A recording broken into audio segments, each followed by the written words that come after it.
Hello viewers, আজ যে বইটি নিয়ে কথা বলতে চাই সেটি বাংলা সাহিত্যের প্রথম উপন্যাস আলালের ঘরের দুলাল। বইটি সম্পর্কে বলার আগে লেখক সম্পর্কে সংক্ষিপ্ত কিছু কথা বলতে চাই। আলালের ঘরের দুলাল এই বইটির লেখক প্যারীচাঁদ মিত্র। তিনি বাংলা সাহিত্যের প্রথম ঔপন্যাসিক। তিনি জন্মগ্রহণ করেন 1814 সালে 22শে জুলাই। পিতার নাম রামনারায়ণ মিত্র। তিনি টেকচাঁদ ঠাকুর ছদ্মনামেও লিখতেন। প্যারীচাঁদ মিত্র বহু প্রতিভার অধিকারী ছিলেন। তিনি মহিলাদের জন্য একটি মাসিক পত্রিকাও সম্পাদনা করতেন।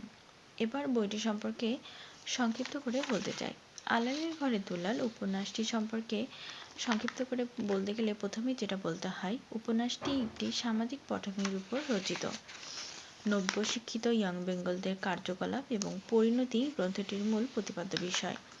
অবাধ্য এবং অতি আদুরে পুত্র মতিলাল কখনো কোনো ধর্মশিক্ষা গ্রহণ করেনি এবং তার দলবলও ছিল অসৎ। অন্যদিক থেকে তার ছোট ভাই রামলাল আদর্শ চরিত্রের অধিকারী। পিতা বাবুরামের অবহেলার কারণে মতিলালকে অসৎ সঙ্গে যুক্ত হতে দেখা যায়।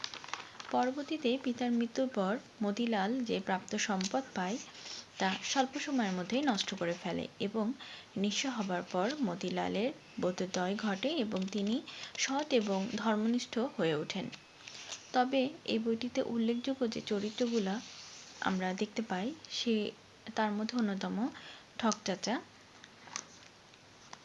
উকিল, বটলর, বাঞ্ছারাম, তোষামোদকারী, বক্রেশ্বর ইত্যাদি।